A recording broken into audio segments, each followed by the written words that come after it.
Welcome everyone. My name is Kim Marie and I am from Rapid City, South Dakota, the Western Black Hills, if you are not familiar with that.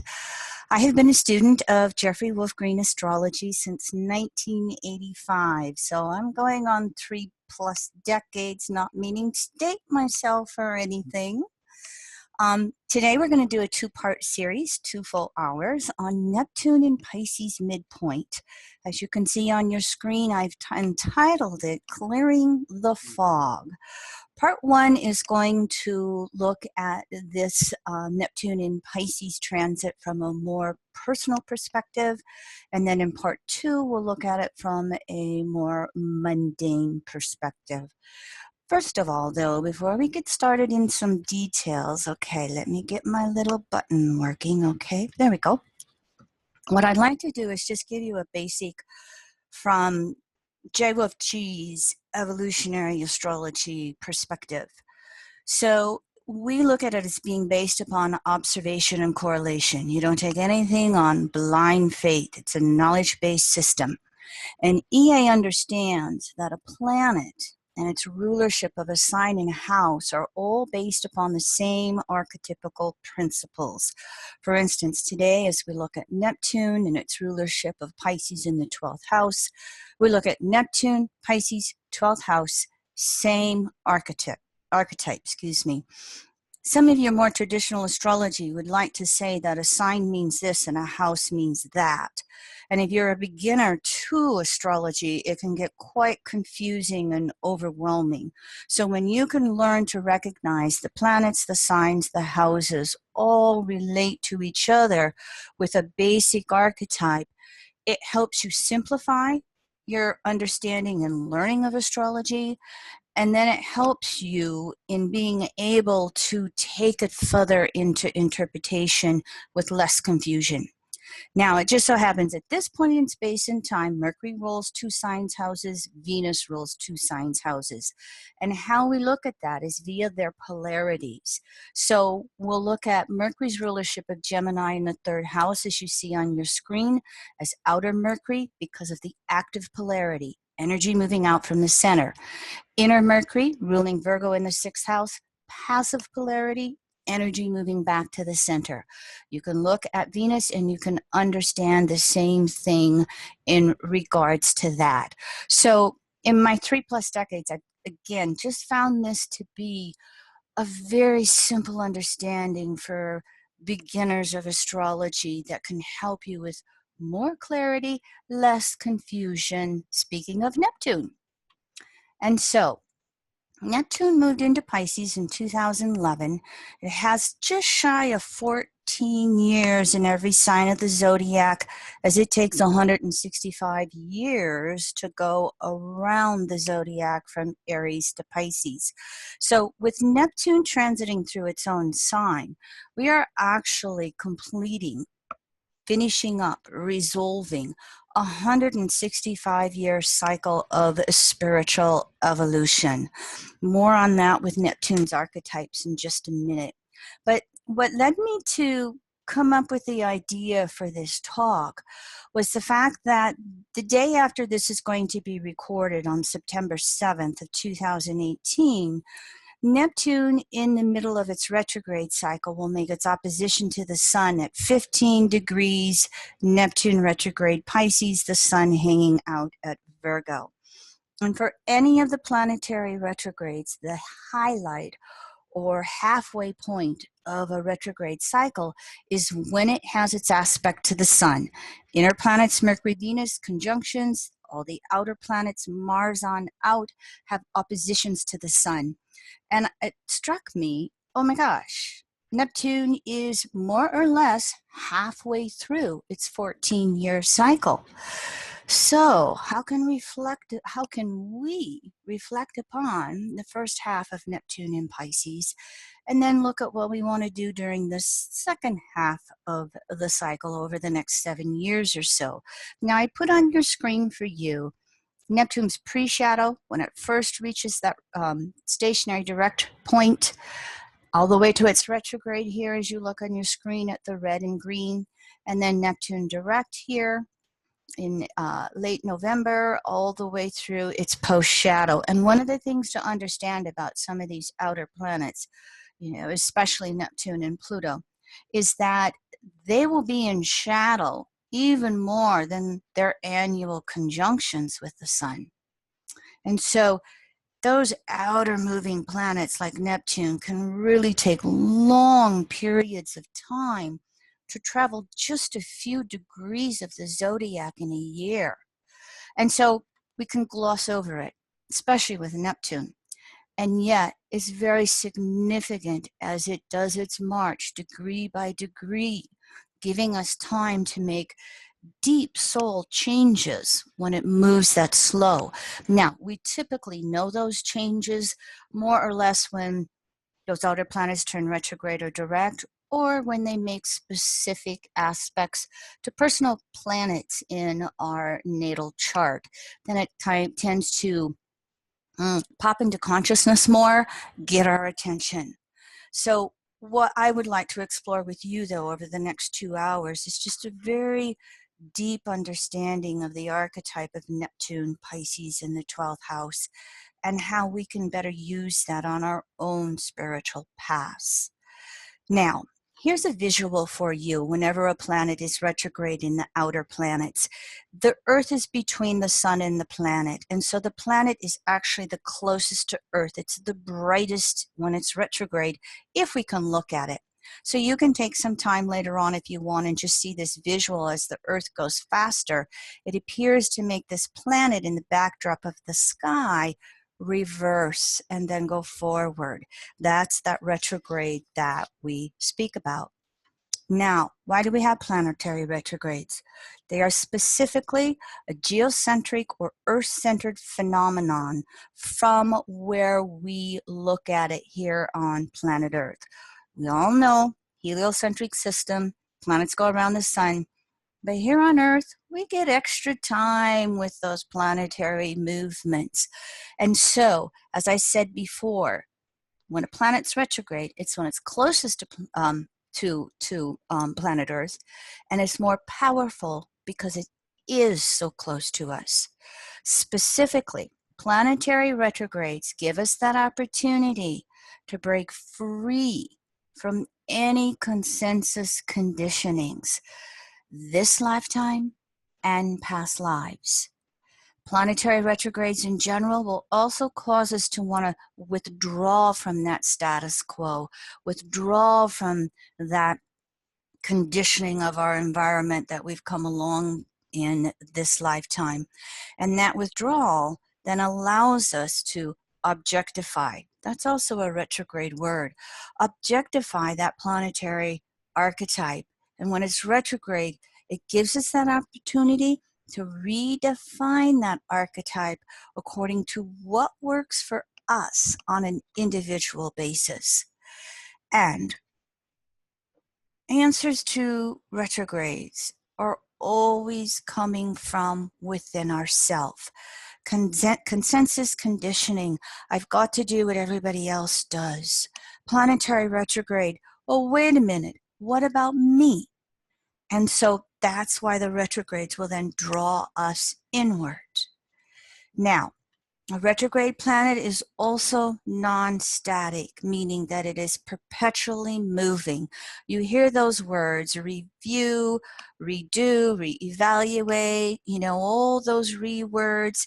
It just has everything all stirred up to get us more conscious of looking at that planetary archetype in our world. Now, the sign in the house that the planet is going retrograde in will more or less describe how it's manifesting for us. However, astrology always works with polarity in general. You know one archetype when you know its opposite archetype. And so that opposite sign and house of where a planet is retrograde will give us clarity and expression of how we want to individualize that archetype.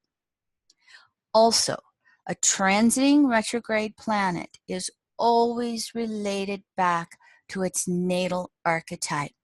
So as we go through the next couple of hours, wherever you have natal Neptune in your chart by sign, by house, by aspects, that's what's going to be evolving on some of the deepest, broadest levels with the current Neptune retrograde cycle.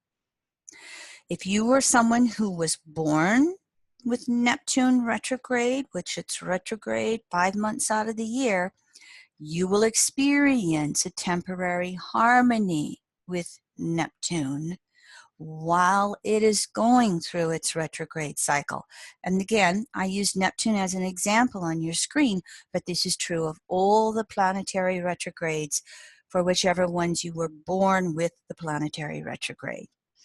What is the biggest thing about Neptune in general? It is the exhaustion of the separating desire nature of the soul, which allows us to surrender, return, and merge to universal source, or whatever it is that we came from. And when Neptune is retrograde, this is the ultimate purpose of Neptune retrograde. Not just Pluto, the dual desire nature of the soul, bringing the opportunities to throw off the exhausting, separating desires.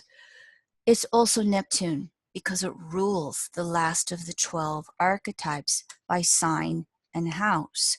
So think about this since Neptune went retrograde, and I got to go again, June 18th. You know, what has been not working for you?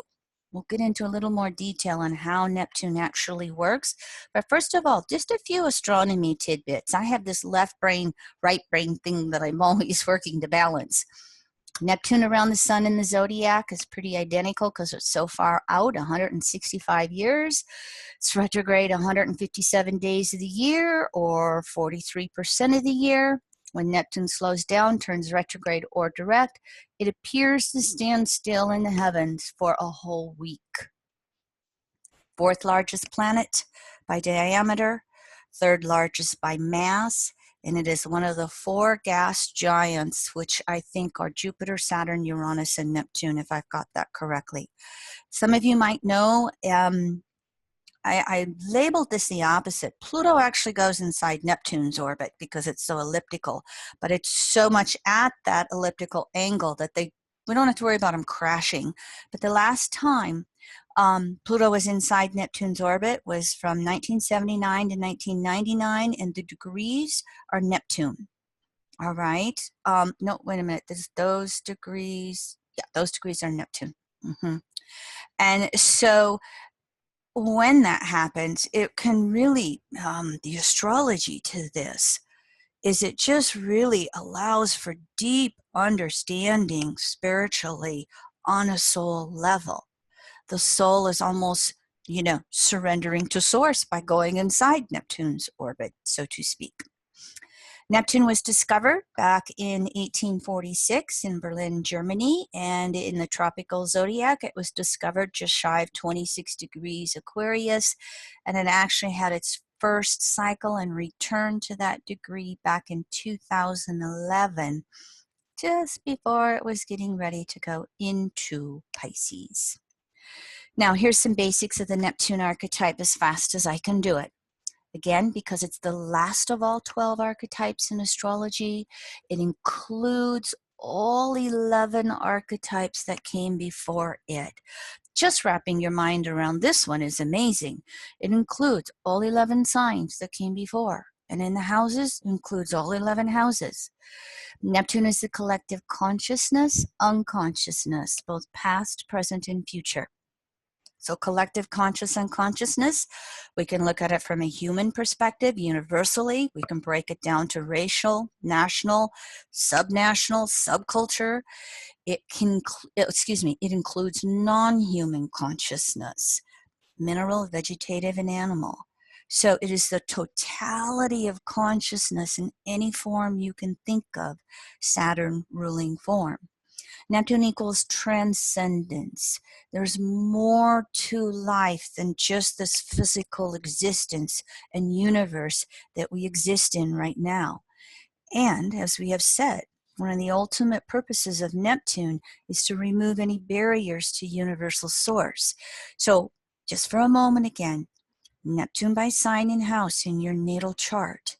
This will show you specifically where you are on a spiritualization path in this lifetime, and it will also show you where you're trying to let go of any barriers to merge with source, and where you're trying to release all those good illusions, delusion, fantasies, Neptune words we speak about all the time.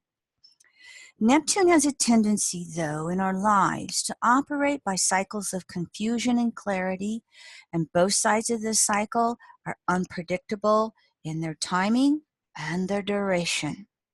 Now, the confusion cycle, this is when we come up with these Neptunian words of alienation, disassociation, disillusionment, the words you see on your screen. And when we go through those type of day-to-day living situations, thoughts, moods, emotions. Again, the purpose is Neptune is dissolving what no longer works in our life. That allows us to align our personal will with divine will, with source's will, with higher will. Now, sooner or later, we pop over into the other side of the cycle, which is the clarity side. And this is when all of a sudden life makes sense again. Oh, that's what it was all about. We have faith and inspiration again. And this represents a renewing of feeling connected to source energy again, however it is happening for us in our lives on a personal level. Again, remember, we go back and forth between these two cycles, and the ego, neither ego nor individual soul get to control the timing. Now, here's the other part. When Neptune takes something away in our life, it can, but it just doesn't do it with a big bang like Uranus and Pluto does. It's just, all of a sudden, it's a blob, it's gone. But when Neptune dissolves something, it's not working in our life, it is not immediately replaced with what comes next. In other words, that is a deliberate action by source energy. It leaves us in what we call that void, the present moment, and it just doesn't make any sense. And again, not controllable and not predictable as to when it happens or how long it will happen. The purpose of being left in that void is so that we can't fill it up with a substitute for source, because that desire in the soul to be secure and projecting the past forward, Neptune goes, not going to get away with that very easy. You are going to be left in the nothingness until you have no choice but to turn to whatever you perceive to be a transcendental understanding in your life. And so that works to help us shift consciousness from our ego to our soul on an individual level, and it helps us shift consciousness from our own individual soul into merging with universal soul and universal source. And so it's an alignment again, personal will with divine will. And I don't know who came up with this phrase, but I have to give credit to my husband and partner, because he's the one that has said it for most of my life, Pluto and Leo. I will, my will, divine will. I will, my will, divine will. For me, that saying works with the archetype of Sun, Leo, 5th, and also Neptune, Pisces, 12th house. Now, both Mercury in its rulership of Virgo in 6th and Neptune with its rulership of Pisces in 12th relate to what we call our human-made distortions. They can be religious, they can be cultural, social, national, but when we relate to them specifically to religious distortions, it creates this concept we call sadomasochism. And I want you to understand that the Virgo 6th house side can be the masochist or sadist just as well as Pisces in the 12th house. It's not one, it's either way. It goes both ways, okay? And essentially what it is we've been conditioned to believe in a perfect God. And it's very easy to see our natural imperfections as human. And so we're induced and conditioned with guilt because we're not perfect like God. And so when we have guilt linked to, oh my gosh, I got to make amends for it, I got to atone for it. We have victim consciousness, and in its extremes, we have the masochist. Guilt linked to anger, we have the victor, and its extremes, the sadist. Sadomasochism, again, stems from your human-made religions. Now, that Mercury, that inner Mercury rulership of Virgo in the 6th house is here to really help us learn how to self-forgive, to be gentle with ourselves. You know, if we could snap our fingers and pray ourselves perfect, why wouldn't we all be there by now? It's an evolutionary journey and process. And so when we can learn to be loving of ourselves with our imperfections, we then come along on that process to perfect. And every baby step forward we make, Source itself evolves. In other words, Neptune Pisces 12th house teach us that evolution and the expansion of consciousness is a co-creative process with Source. Neptune also rules the dream world, 3 types: junk dreams, releasing all the excess stuff we have going on in our world these days, especially with all our technology. Rules past life dreams. When we come out of those dreams, there's a very strong disorientation, and it takes us a while to figure out where we are in the space-time world. And then Neptune rules superconscious dreams, tapping into the Akashic records, going beyond the solar system, communicating with those beyond the human consciousness, etc. Dreams follow a 28-day lunar cycle. If you would like to chart them in your world, and the dream world also is still there to teach us about exhausting these separating desires. Sometimes if this mercurial world is too busy for us to slow down, simplify, ponder, we do it through the dream world. And that is why when you go to sleep, you can set intent before you go to sleep. Show me the truth, show me the truth, show me the truth, or help me understand whatever it is going on in my life. And then when you awake upon from coming out of sleep every day, you know, you can take a moment and really see where was your consciousness when you were out of your body.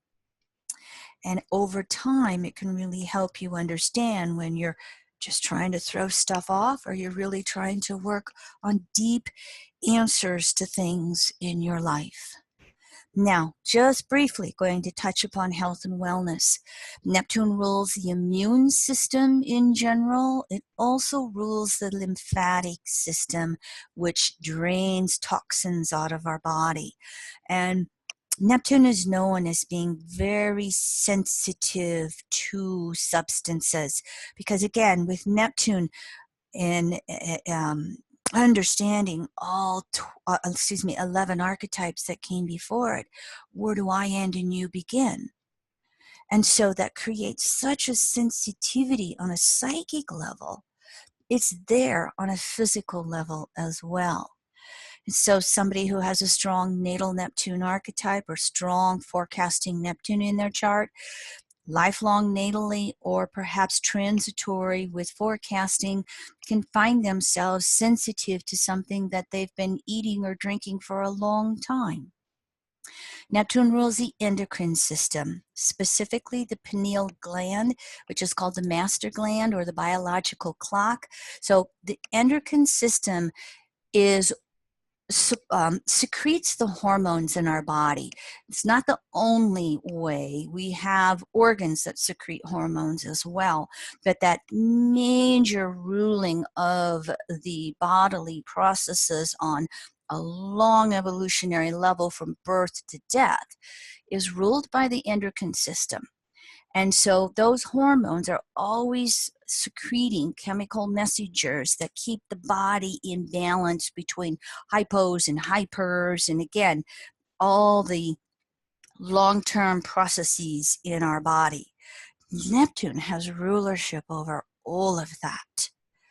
And so you can look to Neptune forecasting when you have something going on that attacks the immune system from outside of self, or that is wearing down the immune system and endocrine system from within self.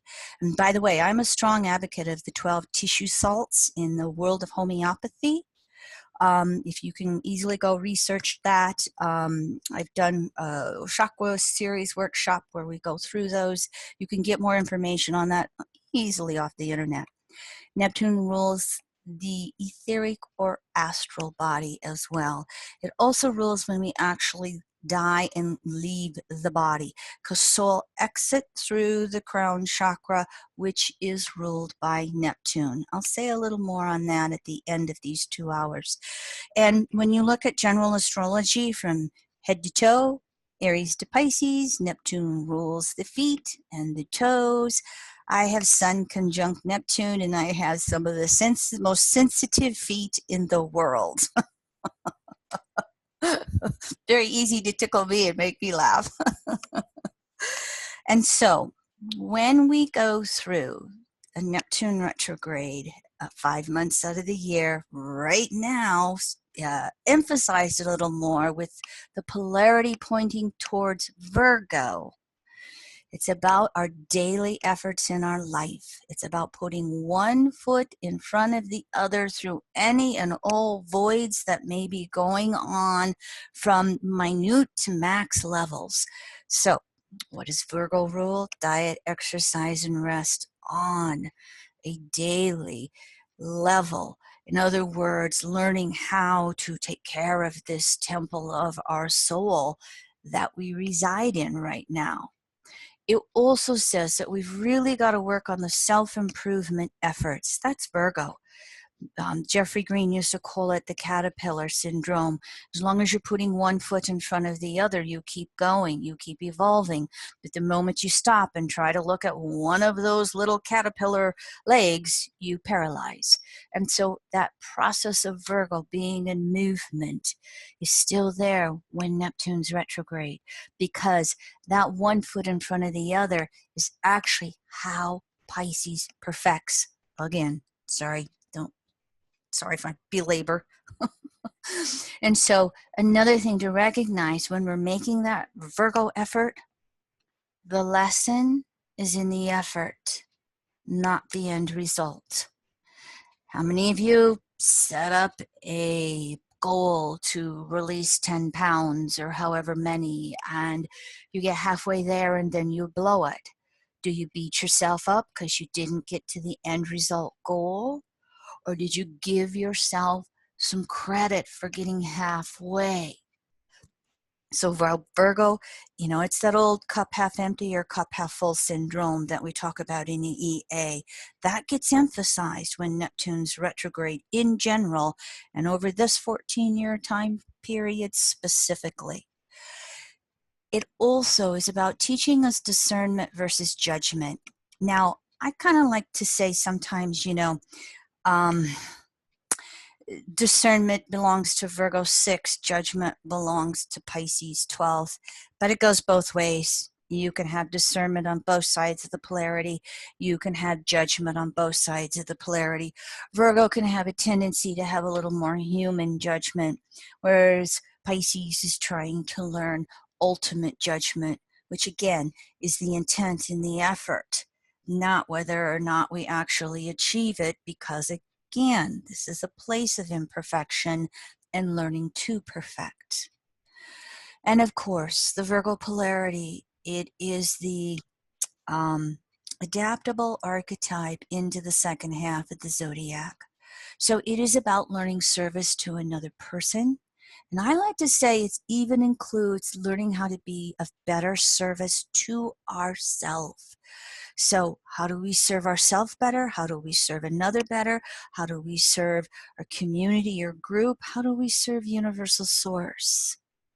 And that helps lead us towards that Virgo Pisces polarity of healthy devotion to ourselves, to others. And I wanted to point out, we can go overboard with devotion. And when we do, then it creates the distortion of self-sacrifice. So Pisces is healthy boundaries, and Virgo is healthy boundaries as well. Okay, that was very fast. Now, I have 30 minutes divided by 12, which means 2 minutes apiece. So I kind of figured it would go this way, but you're going to have these next 6 slides so that you can just go through and look at these. And again, I would say you want to consider these words more as archetypes than specific predictions. Yes, okay. You know, see it of the theme and the pattern more. So if Neptune in Pisces, direct and retrograde, moving through your first house, God complexes, idealistic expectations about yourself, identity confusion, reality checks, relationship discernment, and evolution. This includes with ourselves. Health, it can bring up hormonal issues, issues to the head, the adrenals, the blood, muscles. It can bring up anxieties and impatience. Oh, those Aries first house areas. If you have Neptune in Pisces transiting through your second house, you can run into resource crises, loss of personal meaning in life, renewing your personal resource values, spiritualizing work, releasing resistance. You don't get any choice with Neptune and Pisces. Second house, sharing resources, healthy serving the other, and seeing source in another. Potential health issues, the orb of the blood too. Aries first house, red blood cells. Taurus second house, white blood cells. Hormones, Mars, Venus here. Aries, Taurus again. Kidneys, throat, the physical senses, and of course, the lymphatics as well. Second house Taurus has natural rulership of the 5 physical senses. I'm not going to rattle them off. I'm too right brain right now, but you know what they are. They can all be sensitized when you have this Neptunian transit. Neptune in Pisces through the 3rd house. How well can we quiet and deepen our mind and move through those confusion clarity cycles? They may be intensified here because left brain cannot surrender to whole brain, Pisces. Communication and language crises, learning to access our intuition. We can get defensive, argumentative. We are needing to expand our intellectual framework and spiritual understandings. Potential health imbalances, nervous system issues, skin sensitivities, issues with the lungs, our hands, our arms, issues with hearing, and those motor function issues that we can go through. Neptune and Pisces through the 4th house, security issues, emotional meltdowns versus empowerment, early childhood, parent-child, gender issues, existential voids, especially if we do not have any emotional inner security foundation, and Neptune wipes it out even more. Breakdowns in whatever our foundations in life are. We can be needing to take charge of life in order to feel okay emotionally. Potential health imbalances, the lymph system will come up here again because we have double water going on. The eyes, stomach digestion, toxicity issues, water retention. Moon, fourth house, Cancer, rules all the containers of the body. We can have alkalinity and acidity issues going on. Neptune in Pisces moving through the fifth house. Creativity disillusionments. Yeah. Self-love and outer love issues, ego deflations, outer acknowledgement replaced with source. Remember that I will, my will, divine will? Reformulating our life purpose and creativity. Being able to take charge of our life. And of course, there can still be issues with children here. Our own childhood wounds, if they weren't healed in fourth house, and issues with any children we may have. Potential health imbalances, heart and circulation issues, issues with the brain, issues with the eyes. The eyes are ruled by, I used to have this because I will sometimes get this confused. The eyes are ruled by the moon and the sun. And I want to say moon rules left eye of the woman, right eye, sun rules right eye, flip it for the male. And so that's why eyes are in both fourth and fifth house. There can be fertility issues. There are energy and constitution issues. Neptune in Pisces moving through the sixth house. We can have self-worth issues, personal and work crises, guilt issues, judgments, sadomasochism cycles get intensified to be resolved. We need to have evolution in our beliefs, implementing changes in our life. And health and wellness issues can be the hypochondriacs and, of course, the whole nervous system issues, again, with the Mercury rulership. We can have infections, we can have mental breakdowns, immunity breakdowns, and again, the motor skill issues with Mercury's rulership of third and sixth. Neptune in Pisces through the seventh house. We can have relationship disillusionments all over the place, not just intimacy, but with family and career in the squares too, fourth and seventh as well. We could be sacrificing ourselves for others. In other words, those famous equality issues. We can idealize others. There can be lessons with listening and hearing, the projections. There can be a need to learn how to take care of ourselves first if we fall into that sacrificing of ourselves to be in a relationship. Potential health imbalances, the blood and the adrenals again, via Venus rulership, the lymph, the kidneys, urinary issues, issues to our ears again, that psychology of hearing with the seventh and Libra, because it's Venus, it can bring in the physical ears as well. Toxicity issues, blood, sugar issues, pancreas issues, lower back issues, issues with nose and our sense of smell. Neptune in Pisces through the eighth house, irrational fears, manipulations, good versus evil struggles. In other words, the separating versus the returning desires are going to get emphasized.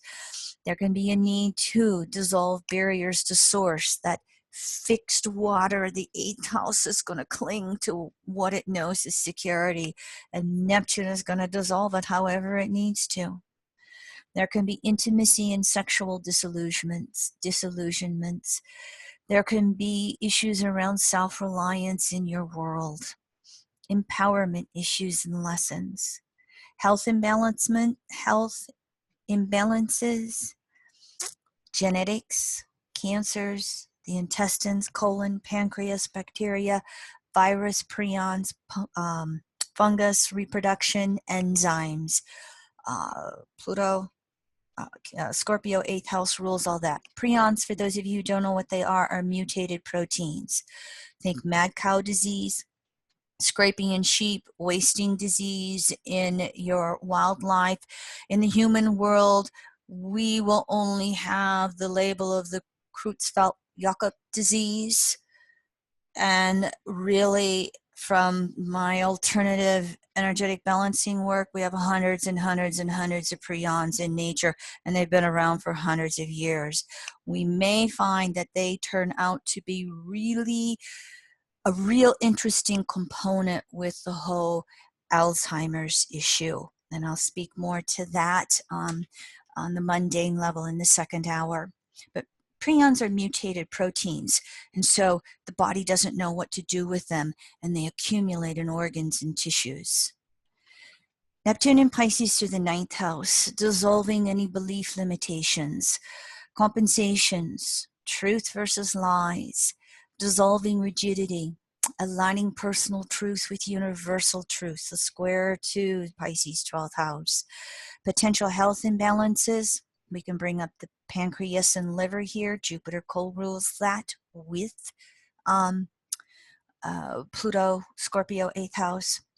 Pituitary, Jupiter has co-rulership of that, and the prostate, with Saturn, thyroid issues, sciatic nerve, growth hormones, excess growth, issues with the hips and thighs. We can have accidents with that absent-mindedness sometimes. Neptune in Pisces through the 10th house, a fear of losing control. That's a big one. Conditioned guilt, parental issues, issues with children in early environment from the 4th house polarity too. Career disillusionment, depressions, the need to acknowledge the emotional realm rather than trying to just will or push our way through. Lessons around higher will and how to really use that. The health imbalances, here again, pituitary, prostate, thyroid, decay and aging in general, issues with our skeletal system, our skin, teeth, bones, elimination issues and blockages. Neptune in Pisces through the 11th house. Spiritual trauma, equality and race disillusionment, being the loner, unable to connect with others. Also, being able to take charge of our life and express leadership when necessary. Discerning our visions and actually following through on them, taking that action, being the group of one when necessary, or being led to follow through on that. Health imbalances, we can bring up brain issues, central nervous system issues, stress, the synapses and nerves can break down, get stressed out. Heart and circulation via Leo, 5th house polarity. A lot of dehydration issues can come through here because 11th house will dehydrate Neptune in Pisces. Issues with the calves and the ankles. And then, of course, if you're lucky enough to have Neptune in Pisces transiting through the 12th house, you got a triple whammy going on. So it's all of the above that we spoke about in regards to Neptune.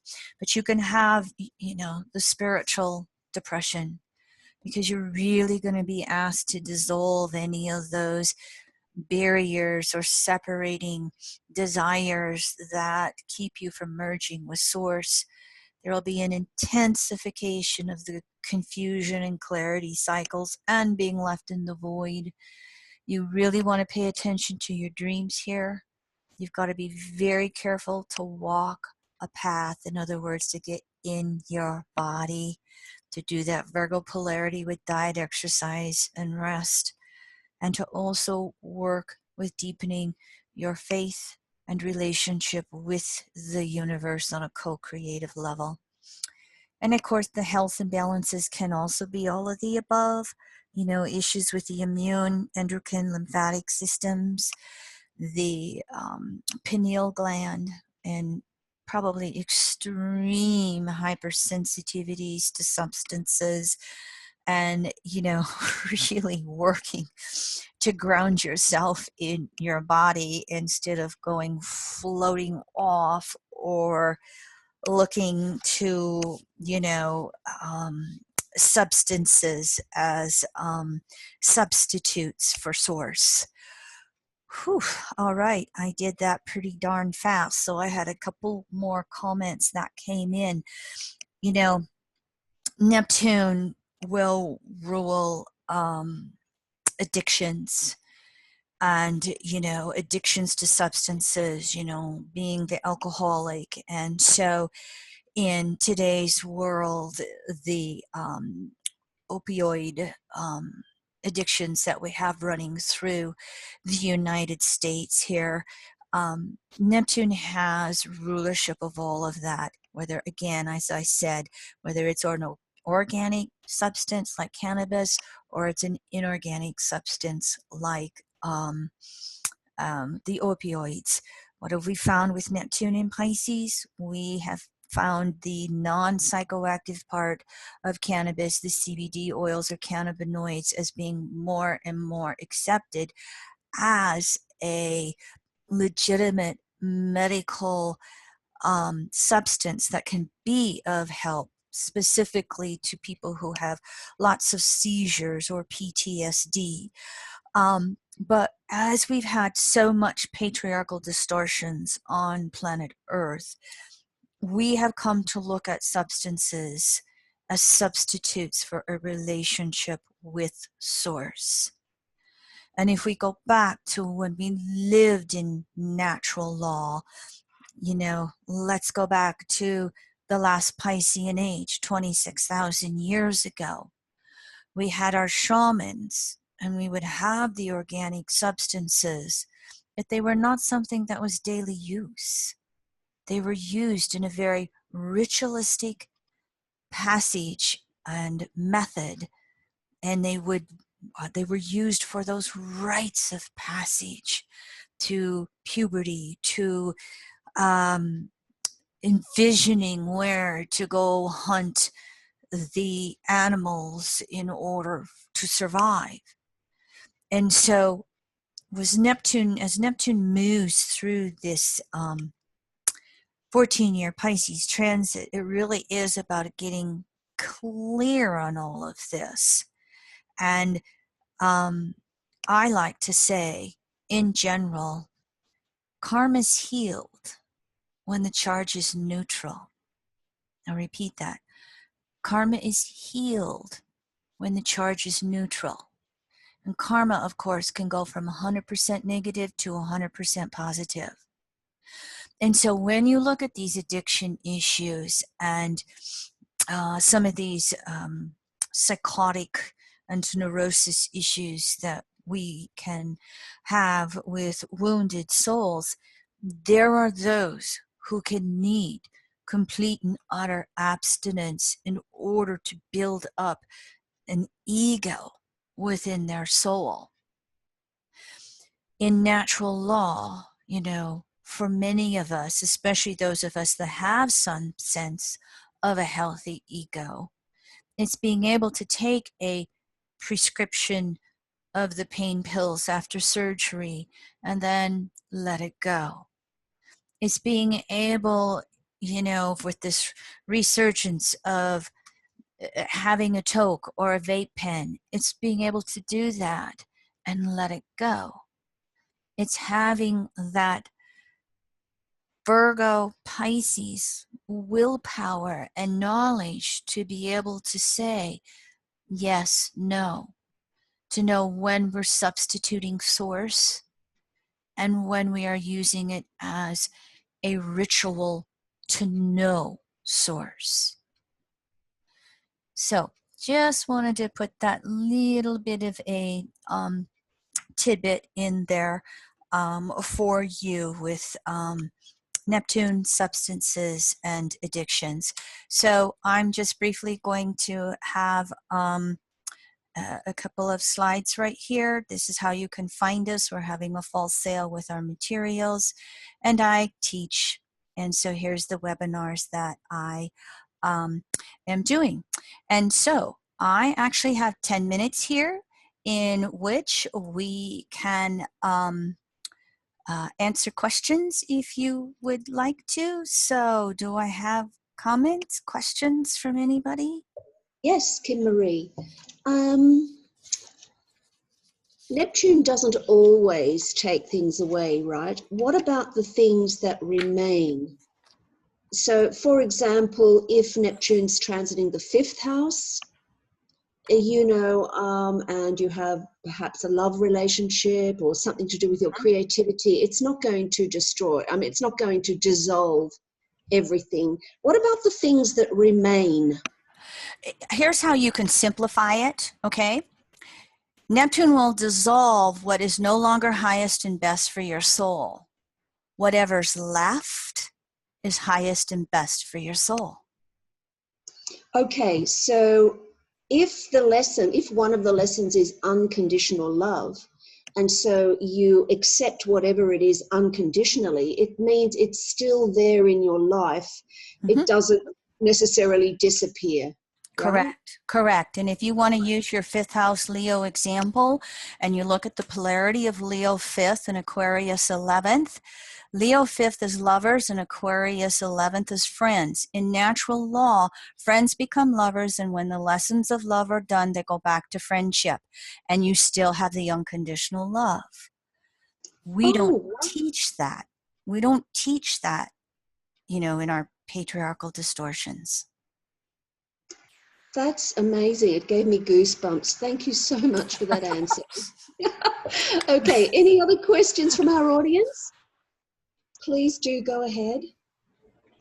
I have a question. As far as especially with Neptune being in its home sign, and Neptune, the transiting Neptune, of course, is evolving the natal Neptune, but is the 12th house also being stimulated with this transit? It can be.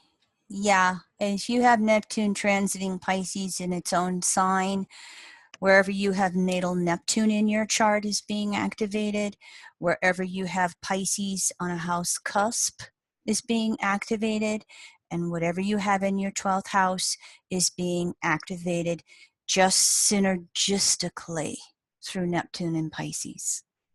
Good question. Thank you. Hey there. I also have a question. Could you say anything relative to the Pisces Virgo generation? Because they're being hitting that now real directly. And I just also want to clarify that this talk is specifically about retrograde. It is in general everything, okay? Yeah, it's Neptune. Okay. It's Neptune in Pisces. Yeah. Okay.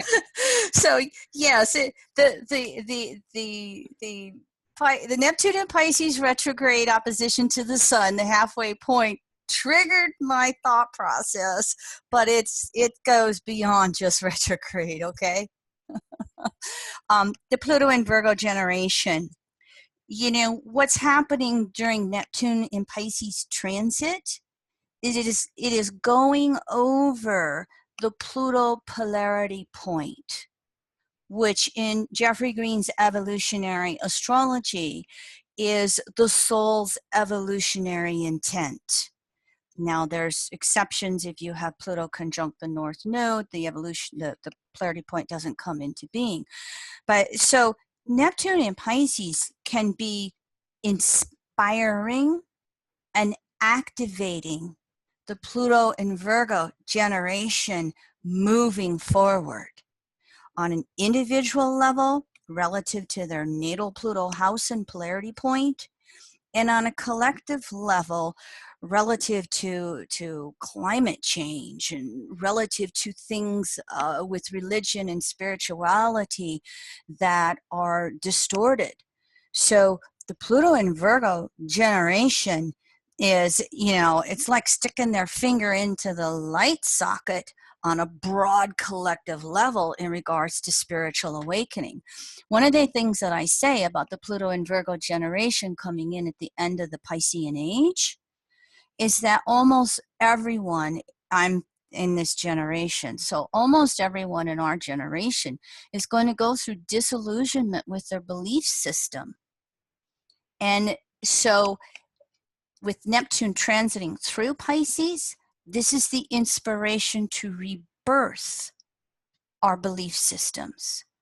And this will take place from the consensus world and becoming a born-again evangelistic Christian, or in individualization, becoming an atheist, or opening up to alternative belief systems, and all the way into, you know, even as we look at spirituated state of consciousness, we will still have waves of disillusionment and reconnecting with source.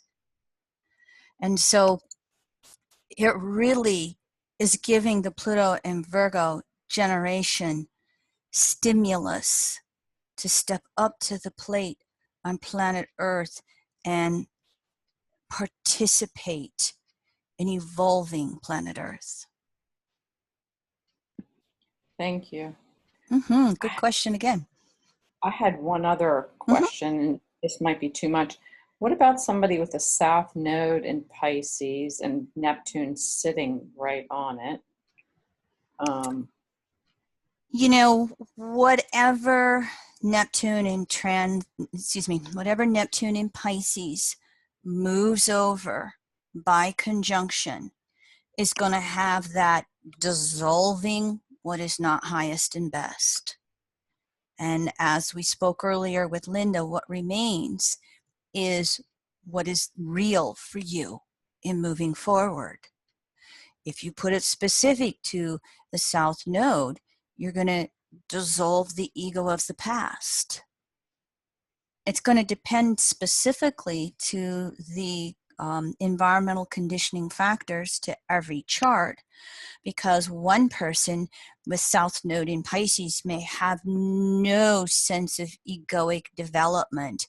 You know, they're, what's that phrase? You know, they're the rug everybody steps on, you know, and in that case, Neptune is going to be there to inspire the ego. And if you have someone else who has a South Node in Pisces and they think they're God or goddess, Neptune in Pisces will come along and dissolve that and go, you're not running the show. Guess who is? And they'll be left in that void until they can recognize that they are co-creator with source. They are not source. So there can be a whole spectrum of meaning with that specifics to the Neptune and Pisces transit over the South Node. But again, any planet, conjunction, dissolving the past to help you move forward into the future. Thank you.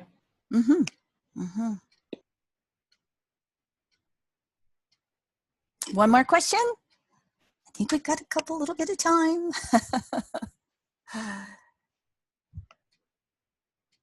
Hi, Kim. Hi. It's Kimberly. Love your name, by the way. Oh, thank you. I just wanted to make a comment about, I'm glad you talked about the food sensitivities, because I myself, Neptune is transiting over my Venus back and forth, and the food sensitivities, like have come in waves. And it's almost like that there's a clarity where, how you talked about the clarity and the confusion. So I'm wondering if you could talk about maybe some of the symptoms or physical manifestations of Neptune transiting the houses, if they come in waves like that too, as they kind of affect us. That's how Neptune works. I mean, if you think of how Jeffrey Green used to describe, you know, the soul is the wave upon the sea, Neptune works through waves that come and go. As I listened to you, what sparked for me, okay, I was, okay, if I may, Sun, Mercury, Neptune between 1 to 2 degrees Scorpio. I was given a lot of antibiotics as a child. I had no nutrition growing up. And so I had to learn it, and it created a lot of health issues for me. So I studied nutrition a lot, and I never put it together with astrology for the first 15 years I studied astrology. But as I started learning with nutrition, and I just would say, go research the 12 tissue salts, okay? They belong in the world of homeopathy, but they're literal cell salts that our cells need. And there's an old book out there called The Zodiac and the Salts of Salvation. And it might be hard to get, but you can do a Google search and you can find the tissue salts that relate to all 12 archetypes. I have come to the conclusion that whatever your Pluto sign is, take that tissue salt. Whatever your Pluto house is, take that tissue salt. If you have planets square the nodes, take their tissue salts. If you have planets in harsh aspect to Neptune, take their tissue salts. Now, when it comes to, I love herbs. I have done a lot of herbology in my recovery process. And so I love herbs and supplements. And so I wasn't very good at learning how to do the pendulum. And so I do the simple one where you take that substance or that food or whatever it is and you put it across your belly button. You close your eyes, and if your body leans forward, it's yes. If your body leans backward, it's no. So say, for instance, you want to take herbs or a supplement, and do I take 2 of them or do I take 6 of them? You can just put that, you can put 1 in, you can put 2 in, you can put 3 in, and then you muscle test forward and backward to see what your body needs. You can do that with each meal. And you can do it every time you go to take a supplement or an herb or even a medication. And what I have found over the years, Sun, Mercury, Neptune, 1 degree from each other, that was just took all the confusion out of it for me. And I've gotten to just really be able to trust what my body says. Yes, no. So again, substance goes in your hand, put it across your belly button, your solar plexus, close your eyes, lean forward, yes, lean backward, no. Help? Yes, thank you so much. I'll have to look into all of that. Mm-hmm. Okay, Kim Marie, let's have a 15-minute break. If you'd like to click on pause the recording, and we'll be back in 15 minutes. Okay, I'll try. Oh, there it is, right there. Okay. Okay, so I'm resumed. Okay, current slide. Okay, there we go. Okay, so welcome back, everyone. Hang on, Kim Marie. We haven't resumed our recording yet. Did you want to put the slides up on the screen? I've got it on the screen. Am I not showing? No, they're not showing. Perhaps you could press pause recording on your end. So we're back on track. So we're resuming our recordings on the count of 3. Don't forget to resume recording. 1, 2, 3.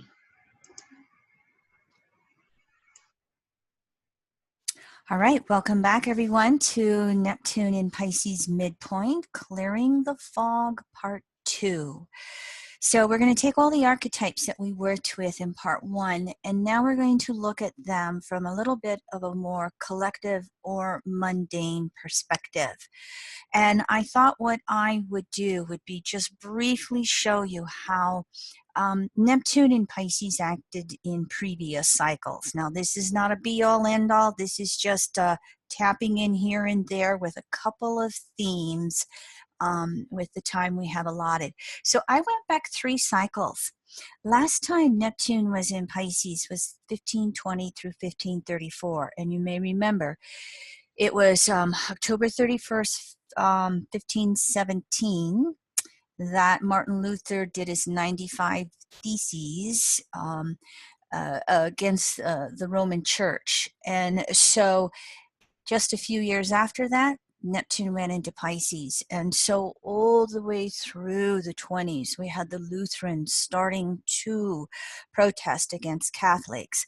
In 1522, Martin Luther translated the New Testament into English, which was absolutely remarkable at that time, because up until that point, the Bible was in Latin and your average person couldn't read it. And so look at that. In the 1500s, 100,000 copies of the New Testament printed.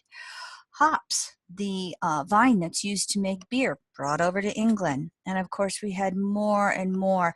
Probably this Neptune Pisces cycle was defined by all of the Protestant reformations away from the Catholic Church that took place. You know, from us in the world of evolutionary astrology, we will look at this and go, well, the church of any type really maybe wasn't practicing what we would call natural spiritual laws and principles.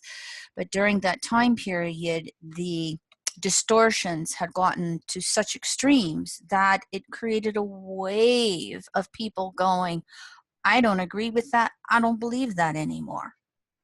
Let's go forward one more cycle. This one, then the next Neptune in Pisces was 1684 to 1697. Now, not saying there weren't any witch trials in Europe, but other time periods there were. You can put a lot of planets in with looking at those distortions. But the Salem witch trials, which really seem to have kind of stuck in the consciousness of the United States, those took place in 1692. Now, probably the most popularized theory of what happened was that people ate infected rye bread, and it had a specific fungus on it. It's the same fungus that LSD is made from, and they ended up ingesting that fungus and they appeared to be crazy. So that's how the witch theme came along. See how that fits in the Neptune and Pisces pattern of locking you up because you're crazy. Because you're crazy. Another theme that I thought was interesting about this cycle, those of you who have heard me speak before, I am a strong advocate of the public banking movement, or banking controlled by the masses for the good of the masses versus controlled by the few that keep all the profits. And so in 1694, the Bank of England was created. Neptune was about 24 degrees Pisces, and it was retrograde. And this was the first time we created a formalized national debt for a country. I put the Spanish destruction of the Mayans in there because, you know, Neptune in Pisces and its distorted hedonistic side will entirely wipe out a culture and think nothing of it. I'm better than you. But the Bank of England, for those of you who don't know that, King William was broke and he could not run the country. And there was a battle going on between him and the elite private bankers in Europe. And he caved in and he gave control of England's currency to these private bankers. And so the Bank of England created the first government loan, the first government debt that would be repaid by the people, by the taxpayers with interest. Think about this for a moment. If you have a credit card, if you go buy a car or you get a mortgage for a house, you don't get that credit loan to you interest free. Maybe there's a teaser on a credit account for 6 months or something like that, but you know, you pay it off or you end up paying back interest. And so this was a very interesting concept that came about, because if you study a lot of the history of resources and money, we didn't always charge interest. And this is where it was formalized for the first time with Neptune in Pisces. What also happened by the Bank of England during this time period is they created what is called fractional reserve lending, which is how all of our banks operate today. You can ask, what is that? Well, way back when, the early goldsmiths, they were the bankers before banks. They found that they could give people a paper receipt and they'd use that for money because it was easier to carry than gold and silver, and somebody could rob your paper, but they, you know, you'd still have your gold and silver in their vaults. Well, they would lend out more than what they had in gold and silver. And over time, they figured out that if they kept about 10% of their gold and silver as reserves, they could flourish, they could function. They may charge interest too. Okay, I'm not saying it didn't happen, happened back in the biblical days, but it became the way that banks operated during this Neptune and Pisces transit. What would happen is that there would be what were called panics. They were run on the banks, and the public would literally panic, and they'd run to the goldsmith, or then they'd run to the bank and they'd want their gold and silver back. And if the goldsmiths or the banks didn't have enough to cover deposits, it would destroy their business. It would collapse the bank. Fast forward this to today. Fractional reserve banking is the standard today. Today, banks only keep reserve ratios of 3 to 5%. And there are those out there in the public, national, who feel that 3 to 5% reserves are not enough. And since 2008, they've been trying to get a lot of the US and European banks to raise their reserve rates, but none of them have went back up to a 10% reserve. I, was aware of these facts in regards to fractional reserve banking, but I didn't know it was related to Neptune and Pisces till I started doing my prep work for this. So just wanted to share that kind of a tidbit for you to let you understand. And again, this will come from Neptune and Pisces in 12th house, containing all 11 signs that come before it. So we don't necessarily think of Pisces having anything to do with money or resources, and yet via that polarity Virgo, yes, it does. It is how do we balance the manifested with the unmanifested. And that will include the whole banking thing. California Gold Rush, move forward another Neptune and Pisces cycle, 1847 to 1861. Just tidbits for you. Spiritualism, popularized in the United States. Earliest use of the word evolution, Neptune and Pisces. I thought that was interesting. Chloroform was first used as an anesthetic, and an anesthetic is for numbing pain. You know how sensitive Neptune, Pisces, 12th house is to substances and just sensitivity in general. Well, Neptune and Pisces, let's just give you an anesthetic so you don't feel the pain when we have to reset your broken arm. You can see the books that were created there. Here's an interesting tidbit for you. The formation of the Republican Party in the United States. And I would just like to say, thank you, international listeners, for letting me use the U.S. as an example, being a U.S. citizen. If you don't know this history, the Republican Party was against slavery. They wanted to abolish slavery. The Republican Party, when it was founded, was against federalism. They were against, they were for the big government. They were for big government. The Democrats Party, which was formed before that, was opposite. The Democrats wanted to keep slavery, and the Democrats were the anti-government. Here it is, another Neptune and Pisces cycle, and the parties have flipped. I thought that was an interesting Neptune in Pisces tidbit. But if any of you are following U.S. politics and you are wondering why the Republican Party just seems to be checked out, they're having a Neptunian return. And they're having 5 Neptune conjunctions or returns, as you can see here, in 2017 and 18. And then next year, 2019 into 2020, Neptune will make a first quarter square to the moon. Now, the moon in any mundane chart is the public, the people of the group. And especially their collective emotional moods. And so what do we have happening next year in addition to Neptune making a first quarter square to the moon? We also have Jupiter getting ready to transit into Sag and go over this moon 3 times and make 3 last quarter squares to this Neptune, while Jupiter makes 3 last quarter squares to Neptune in the sky.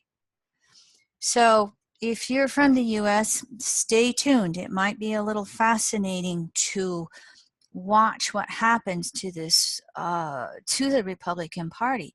They are going through an identity crisis.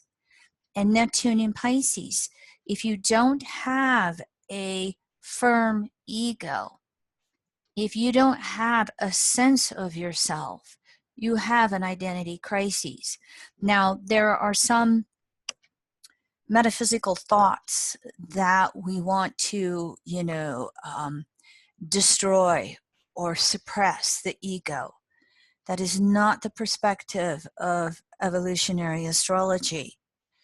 You have an ego. It is the conscious part of yourself. It is the self-reflective part, so you can know self because the soul operates more or less unconsciously. So for the EA, it's ego merging with soul, and it's individual soul merging with universal soul.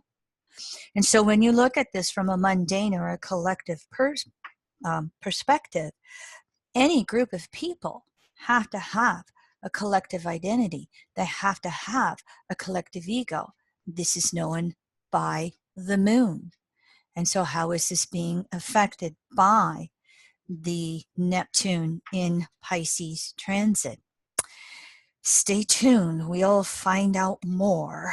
I'll try not to be too political, but from my perspective, with Neptune ruling Pisces and the 12th house and containing all 11 archetypes that came before, you cannot avoid it either. Then that's the Neptunian neglect and putting your head in the sand versus being able to hold the consciousness of consensus and individuated as well as spirituated. It is not an either or. It is not a better than, less than, but it is an ability to be in this world and participate in this world. And looking at the issue of climate change, which I will in a few slides, we've all got to be participatory at this point on planet Earth. So just want to give you this little tidbit in regards to a chart. But I also want to just give you a few more things from that last Neptune and Pisces cycle. It's the most recent one. I'm listing authors and books that have been published on spirituality, psychology, evolution. Those are all included in Neptune as well, but we won't go into detail. Cocaine, anybody? Substances? It was first extracted from the cocoa beans in Neptune in Pisces. Thought it was interesting that Freud and Max Planck came there. There's a debate in mundane astrology about rulership of oil. Okay, there are those who feel that it's Pluto. There are those that feel that it is Neptune. I'm not going to debate it. I think it's probably something that can be found in both directions. Rarely is an astrological archetype in a tonal vision, as you know, when you do the interpretation blending things. However, the first time that oil was actually successfully drilled, which then allowed us to take it out of the ground on a mass level and be able to create all the petrochemicals that then allowed us to create plastic, was Neptune in Pisces. I mean, just ponder that. Look at the plastic in the oceans right now. Look at how it's becoming so aware in our consciousness that we've got to clean this up. We have oceans of plastic the size of small countries. And so I think we'll start to see more and more of that getting cleaned up and recycled, and deciding how can we let go of petrochemical plastics and move into more biodegradable plastics, one Neptune in Pisces cycle later.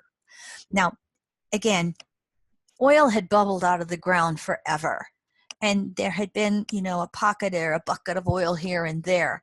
But this was significant in Pennsylvania when they first drilled it, and black gold was what they called it. And then, of course, look at how the Civil War was started in the last day of the last Neptune cycle at 30 degrees Pisces. So, moving on, let's look a little bit at this current Neptune in Pisces cycle. And again, I had to pick and choose subjects with our time constraints. So I just went to what I felt was most active in the news, in the mundane world for us to look at, so we can ponder it, carry it forward, decide how we want to move and be co-creative with it from there. But as we look at this current Neptune in Pisces cycle between 2011 and 2026, and we've reached this midpoint of Neptune halfway through the cycle, direct or retrograde, isn't it interesting? Can you sense a momentum coming in regards to climate change? A U.S. perspective, we have politicians with their head in the sand, Neptune, but you go to the insurance industry, you go to the military industry, you go to the localization of cities and states and those that have to deal with the destruction of resources through hurricanes and rising water levels with the oceans. And you find on the grassroots level, the collective consciousness, they're not ignoring climate change. As politicized as we may be between liberals and conservatives in the US, for me personally, and I'm one of those people who question, conservatives, well, what do you think of climate change? Well, what do you think of climate change? And I'm finding, for me, the answers are changing. I don't see the outright no or denial anymore, Neptune. It's kind of like, well, something's happening. And so I think that Neptune in Pisces is ultimately bringing us this wave of collective consciousness going.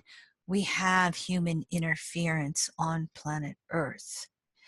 For most of us here on this webinar, we probably come from a consciousness that says Earth is a living organism. It is a living, breathing organism. If you've ever seen those time-lapse photos from space looking at planet Earth and watching the snow, and I've seen them from the northern hemisphere, and the snow spreads and it retracts and it spreads and it retracts, and as they do that through time, you're seeing less and less snow. But as you watch that on a time lapse, you start to get a heartbeat. You start to feel a heartbeat to planet Earth. And this is what's going on. I think through the rest of Neptune in Pisces, we're going to have more intensification of both excess water and a lack of water. And it's going to just accelerate this understanding of what we humans are affecting with natural cycles and natural law.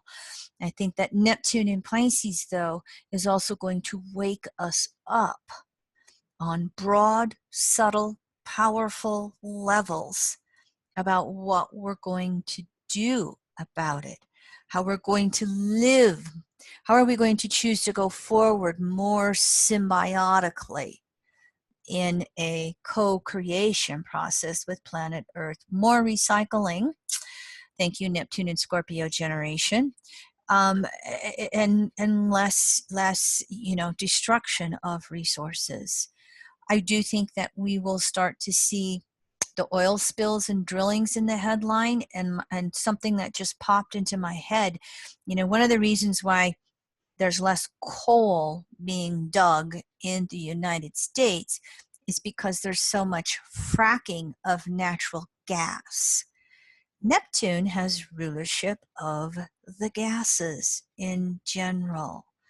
So, the fights and I'm in that neck of the woods where we had that Dakota Access pipeline, all these pipelines that want to bring the tar sand, oils, and gas from Canada down to the Gulf of Mexico via pipeline.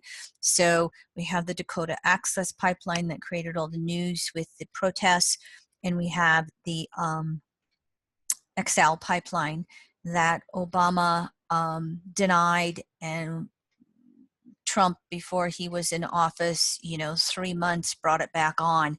That's really heating up in my neck of the woods. We actually have state lawmakers that made it illegal to block a highway for protesting. So there's a lot of your conservative states trying to do anti-protesting laws. Pisces square to Sagittarius, Jupiter getting ready to go into Sag. That can be some of the distortions that can come from those transits. But we'll see it with oil, gas. We'll see the upsets. We'll see the recognition that we need to divest and leave it in the ground. And I have a lot of hope and faith in the young kids being able to recognize this a lot easier than those of us who've been here for a while. As we've seen in some of those previous examples, Neptune and Pisces can bring religious extremes. And the masses will be attracted to it, or they'll be repelled by it. For me, what's different this cycle versus 165 years ago or 330 years ago is that we're closer and closer and closer to the ending of the Piscean age, beginning of the Aquarian age. Nobody has an exact date in the world of astrology. The research of Mark Penfield, which is what Jeffrey Green and Stephen Forrest adopted in their workshops that turned into books, Measuring the Night, Volume 1, Volume 2. I don't know how easy they are to get anymore. I don't know if they're out of print or whether they've been digitized. But in the back of those books, Measuring the Nights, Volume 1 and 2, is Mark Penfield's research on the 26,000 great year cycle, broken down into the 2,000-year cycles, where the first day is spring and the tropical zodiac recedes through constellation of Pisces, constellation of Aquarius, etc. It doesn't go exact to the constellations. It takes the 360 circle, or 26,000 years, and divides it evenly by math. According to that theory, the age of Pisces ends and the age of Aquarius begins approximately 2160. That means we could have one more Neptune in Pisces that really brings that shift from Piscean to Aquarian age about. And so there will also be, I think, continued interest in alternative belief systems. Just look at this from the perspective of what the internet has done for us with astrology. I was just speaking to someone today. I am so grateful for computers because I learned how to cast charts by hand.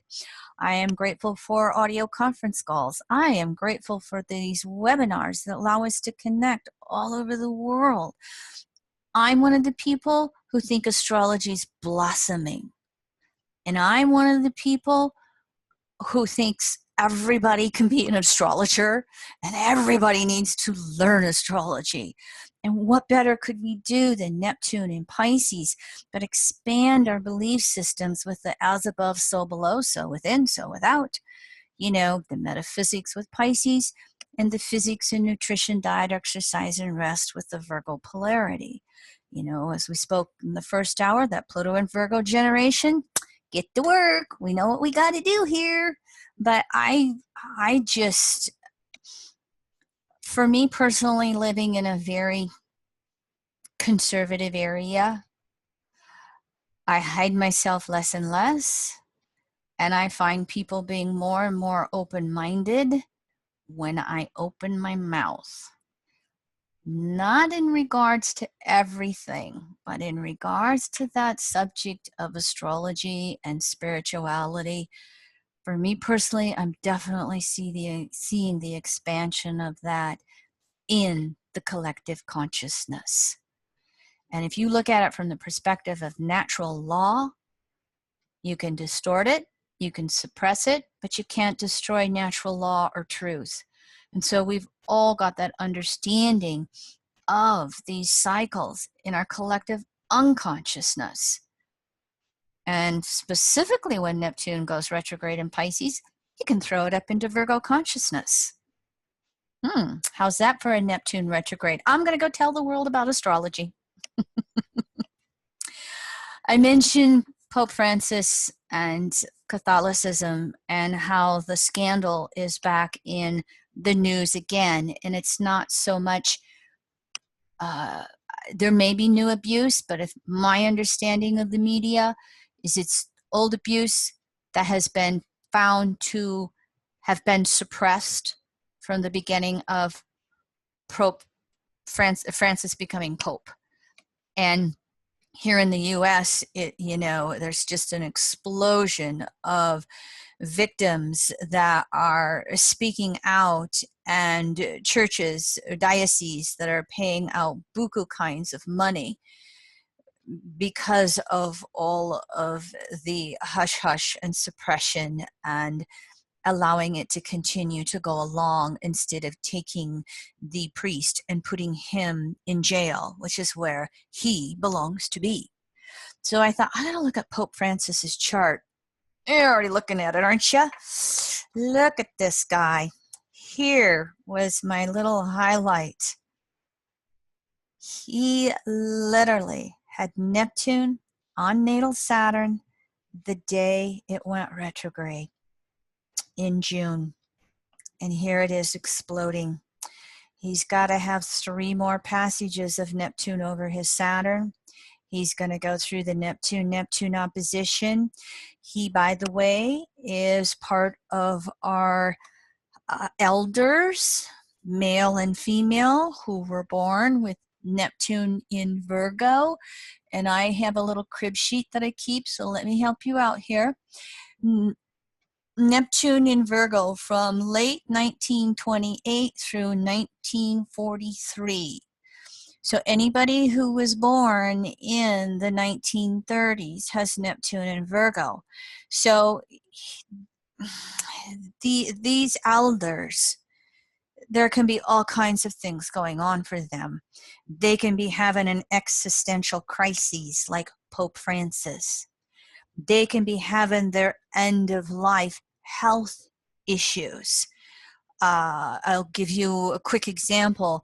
My father-in-law, born in 1930 with Neptune in early Virgo, who's been a cancer survivor for 10 years, mentioned to my husband as he was helping him a couple of months ago, I'm afraid to die.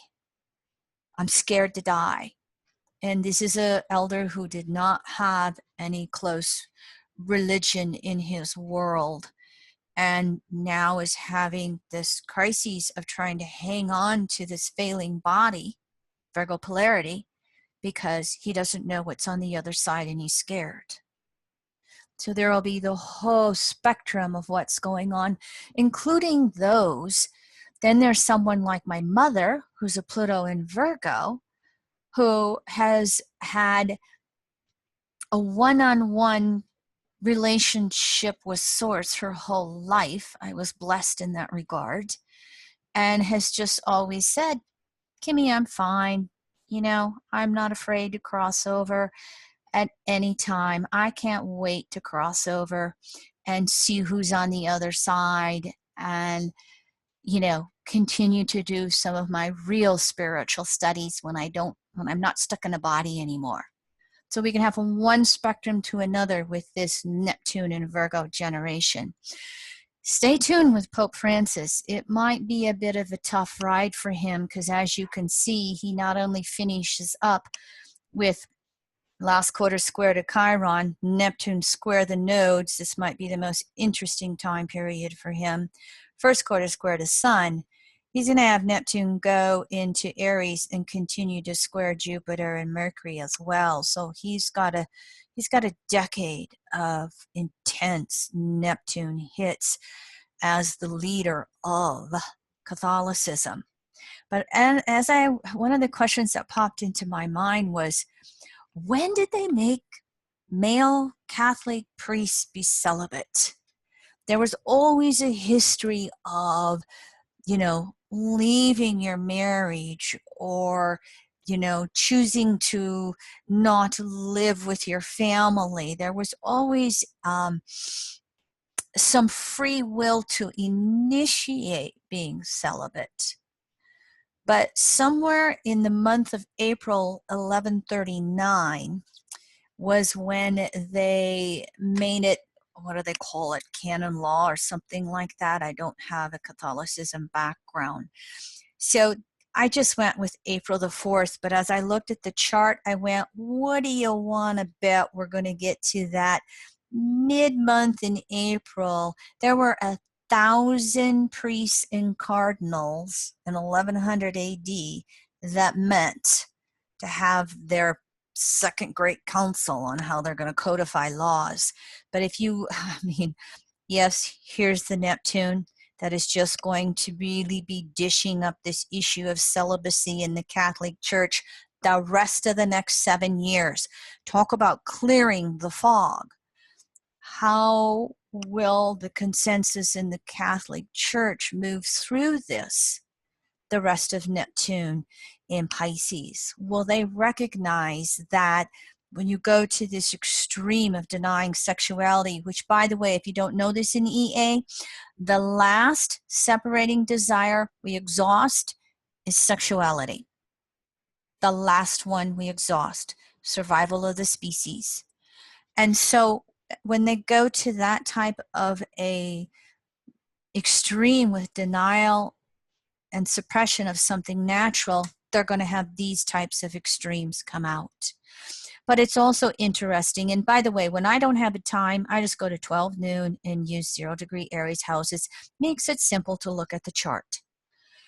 I do, though. I think that Sun was closer to Taurus and along this south node and opposing this stellium up here in Scorpio with this natal Neptune, and they've been confused about sexuality ever since. Not that they weren't before then, but it'll be interesting to see if transiting Neptune creates enough of a crisis for not only their Pope, but the Catholic Church as well. Will there be a uprising of the collective consciousness that says, you know, this is ridiculous. We're one of the only major religions in the world where our holy ones cannot engage in something natural. Stay tuned. We will find out. Now, here's something else that you're probably not aware of that is going under the radar, and we'll just watch this and see how this comes up. And this is coming from one of my favorite authors, Ellen Brown, who wrote The Public Banking Solution. There has been secret trade agreements initiated by the US and the EU called TISA, Trade and Services Agreement. They were part of the TPP that Donald Trump stepped out of, but they're also part of the TTIP that we don't hear anything about. I don't know where this is right now. It's kind of like everything's almost on hold. But what this TISA was is trying to do, and this is what's happening, Neptune in Pisces in secrecy, underground. And again, initiated by the United States and the European Union.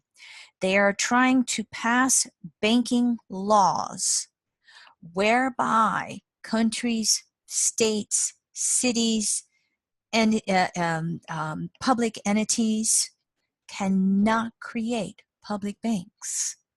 And if you followed me in any way, you know, our Federal Reserve chart is going to be hit by Neptune in Pisces. In 1913, the United States gave away its constitutional right to coin and value money thereof to a private corporation called the Federal Reserve, which is owned by 12 banks, which are privately owned. And so there's this behind the scenes battle between private banking, where the profits go to the few, versus public banking, where the profits, i.e. interest, goes back to the people, the public, the infrastructure. And so this TISA is going to cover 51 countries, 28 of which are the EU. However, it does not include the BRICS. The BRICS are Brazil, Russia, India, China, and South Africa. These are the 5 major countries in the world that have anywhere between 40 to 75% of banking in their country as public banks. And so this is and this is big in China and India. It's big in Germany and the EU. It's big in Japan. I would invite all of you, if you're interested in prosperity for all, Neptune in Pisces, to go and study the history. Just Google public banking. Just publicbankinginstitute.org. I don't care where in the world you live. Australia had public banking and it got taken away. Canada had public banking and it got taken away, except in Alberta. And so it's a fascinating history. I not only think it's going to come up with Uranus and Taurus, I think it's going to be part of this Neptune in Pisces picture.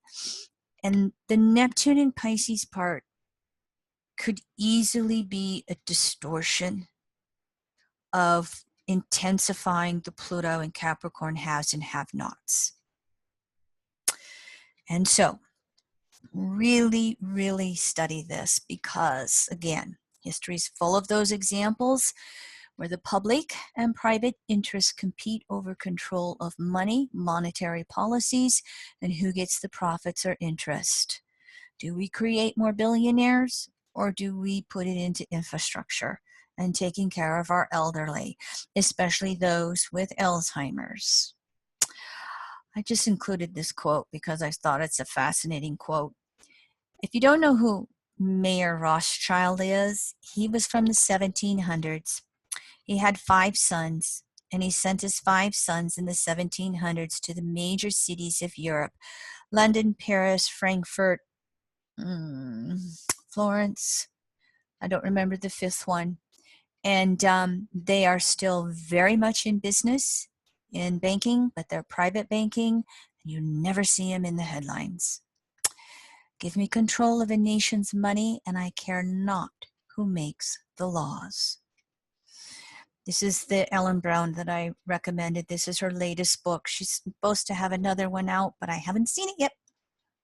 So, in the United States, thank you again, international listeners, there has been a history for the U.S. to have panics, those runs on money, collapsing banks, and stock market crashes whenever the natal U.S. Mars Neptune square gets hit by hard angles, oppositions, squares, conjunctions in the past. And this is the July 4th chart. I use the Gemini rising. This is true for Gemini rising and the Sibley Sag rising. Doesn't matter which July 4th chart you use. This is from the late Robert Gover, who I got to talk to and work with before he crossed over a few years ago. He wrote the book Time and Money, and the second issue of it was published, I think, 2011, and so I think it's still in print. Get a copy. He wasn't always, he kind of dabbled all over and went back and forth, but it's a great astrology book on money, history of money, basics with money.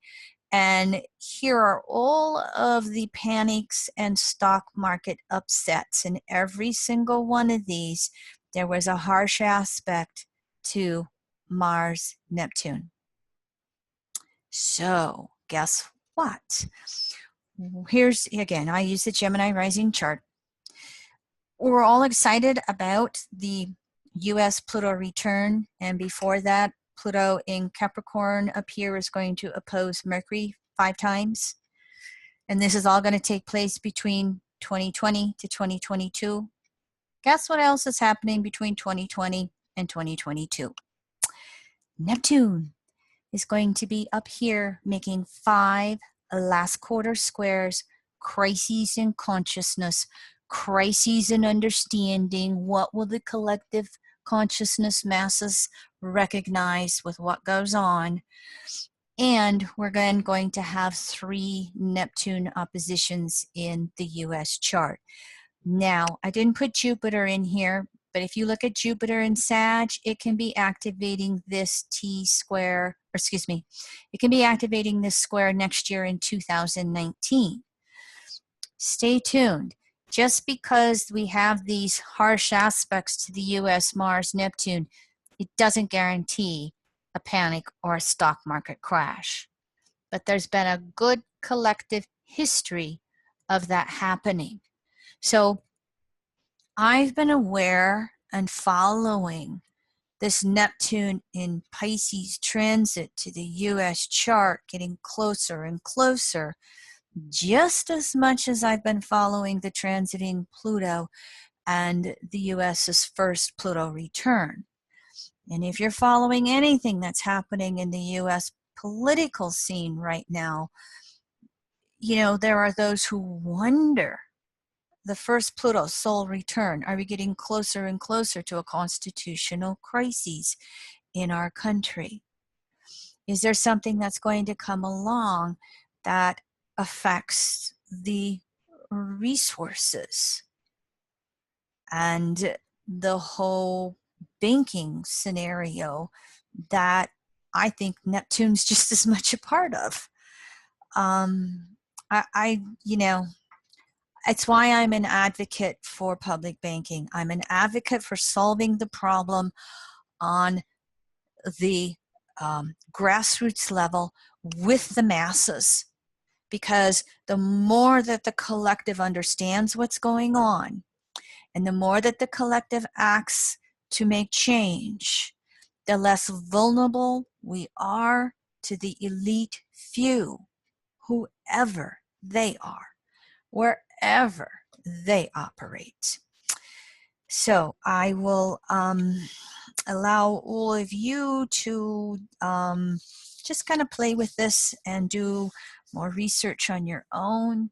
You'll have this PDF that you can refer to time and time again as you're watching things unfold through the rest of the Neptune and Pisces transit. Donald Trump, I did put one slide in here for him. Many of you may be familiar with his chart.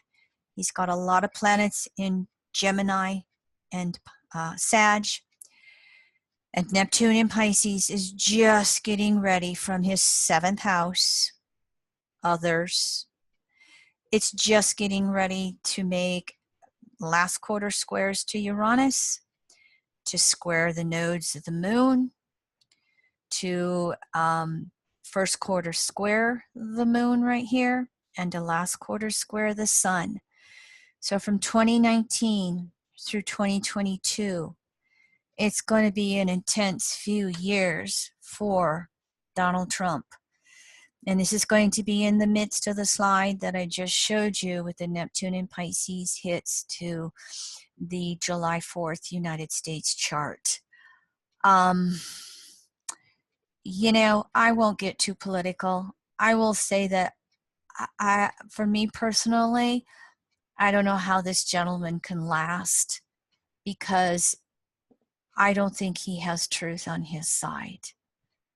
I think he is a pathological liar. And it is possible that, you know, the guy is not a mentally clear person. And what makes Neptune so strong for him is the fact that it rules Pluto by house. This guy is a Pisces soul, Pluto in the 12th house. He, again, my personal opinion, don't mean to offend anybody, but I don't think you can put your Neptunian head in the sand these days. This is the extremes of how distorted Pluto in the 12th house can be, to just look at this archetype in general. And so when his Neptune gets aspected, because it natally rules the 12th house Pluto, when transiting Neptune in Pisces in the sky comes through and makes aspects to his chart, it is more intensified because his natal Pluto is in the 12th house. I'll leave it to all of you to choose how you think these transits are going to turn out. However, I still think that Neptune in Pisces is going to be accelerating the Piscean age. There will be many consensus conditioning patterns that are going to be broken down. And even though it may leave the consensus in the void and an existential crisis, there's still opportunity for the consensus on a collective level to start stepping into the Aquarian age. And oh, by the way, that's you Pluto in Leos. Pluto in Leo, you're not done yet. So, you know, for the Pluto in Leos who recognize what's going on in regards to distortion from natural law, you still have leadership roles to play too. And us Pluto Virgos will work with you as much as possible, not to mention every other generation coming along behind both of us. The real biggie is that there's no guarantees. So how are all of us going to choose how we're going to go forward when Neptune in Pisces does all something or breaks it down? What do we want to replace it with? I think there's going to continue to be increasing awareness of the body-mind connection.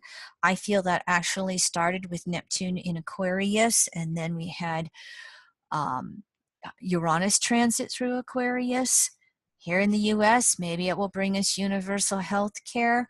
One of the things that was in that TISA, the country of Australia was got involved in the negotiations, and they wanted to create global universal health care. Stay tuned. I mean, I think we'll come to that in the Aquarian age, but I don't know if it's going to be there this Neptune in Pisces cycle. As a U.S. citizen, I'd just be happy if the U.S. would get universal health care like so many others. I wanted to just address Alzheimer's. I had a maternal grandmother who had Alzheimer's before we had a label for it. I have my father who is he's almost in full-blown Alzheimer's. We still have him at home yet. So this is hitting, real close to home for me. Uranus is known for ruling the brain and the central nervous system, co-ruling the nervous system in general with Mercury. So Uranus gets a lot of the mental health issues. However, we can't neglect Neptune either, because again, when Neptune doesn't have a stable ego or soul, we vacate, we disassociate. You know, we're up on the ceiling, up in the ceiling looking down when somebody is sexually abusing us. You know, so I, in my observation correlation, I give rulership of mental issues to both Uranus and Neptune, the last two archetypes. The Neptune side of it can really get into that confusion. I don't know who I am. I don't know where I am. I don't have any, stability to ground myself. Mercury Virgo polarity. So I feel that Alzheimer's gets more and more into Neptune in Pisces. And look at how it's been in the news with it so far through this transit.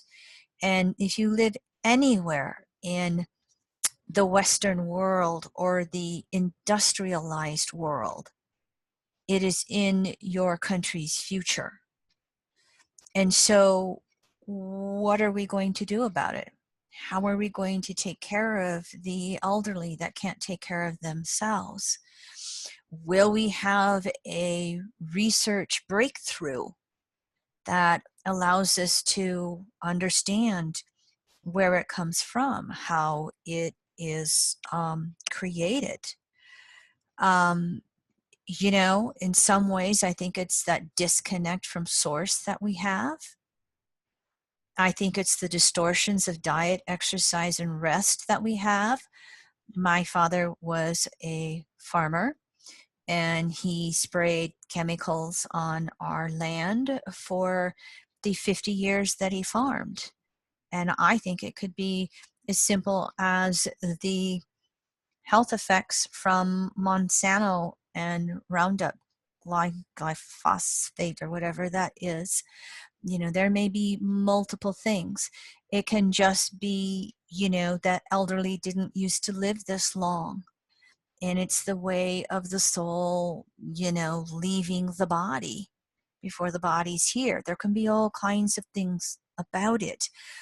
Through the next 7 years of Neptune in Pisces, I think there'll be lots of conversation about it. And maybe there will be some breakthrough. Hopefully, we're going to start addressing the crises. It may take until Neptune leaves Pisces and moves into Aries before we can really get the institutions actually doing something, to take care of it on a mass level. It's going to drain public coffers greatly, which is why we, again, need to shift to this public banking, so that taking care of infrastructure means also taking care of healthcare, taking care of our elderly, providing safe little communal living units where they can be free within that unit, but they're contained in that unit, little mini villages. They're way ahead of that in Northern Europe compared to what we're doing in the United States. It's a big issue. And the story's unwritten, as all these stories are. So, but I think it's part of this Neptune and Pisces conversation. And I think it's part of this turning point of more and more people starting to recognize this and go, oh, wait a minute, we better start paying attention to this and doing something about it. Finally, what I wanted to say is that, in the chakra system, and this is coming from an old book by Jeffrey Green called Uranus. I think it's digitized now. Neptune has co-rulership of the sacral chakra with Jupiter. And then Neptune has rulership of the crown chakra.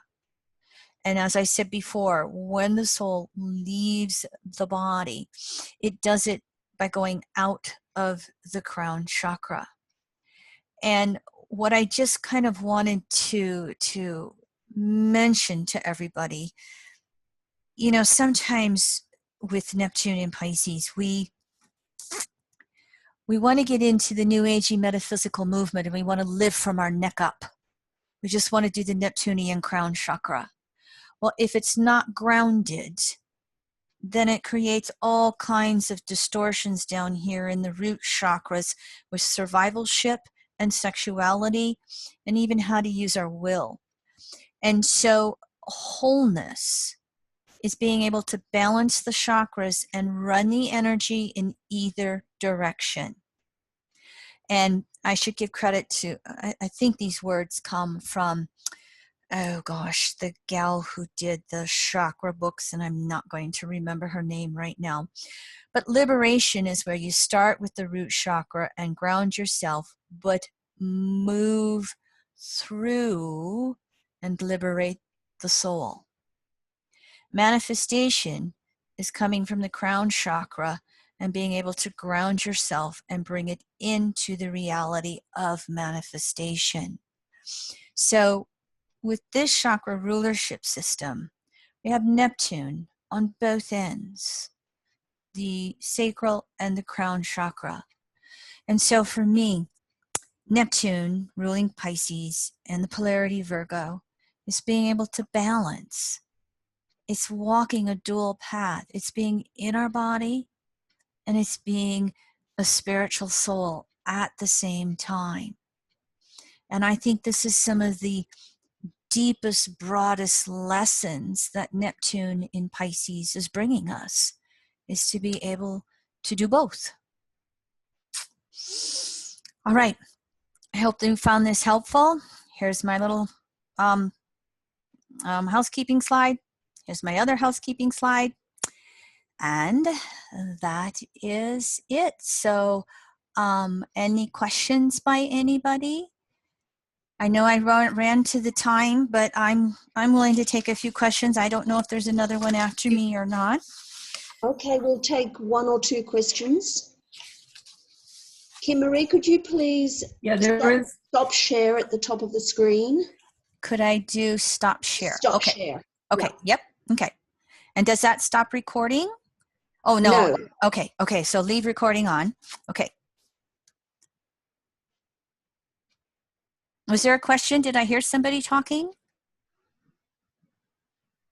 Yeah, I had a couple of questions and comments. I thought it was really interesting. I don't know if you ascribe Neptune to film. Yes. As a scientist, I have multiple professions, but I studied biochemistry. So I would put Neptune and probably Gemini for the beginning of quantum physics, since Planck made the assumption that energy was made of individual units or quanta back in 1900. So I'm not sure where you started Neptune in Aquarius. That's just some thoughts. I thought the Federal Reserve part was interesting. I think having a chart of the Federal Reserve would have been really. Did we see the chart of the Federal Reserve? I'm sorry, I will give you the birth. East Coast.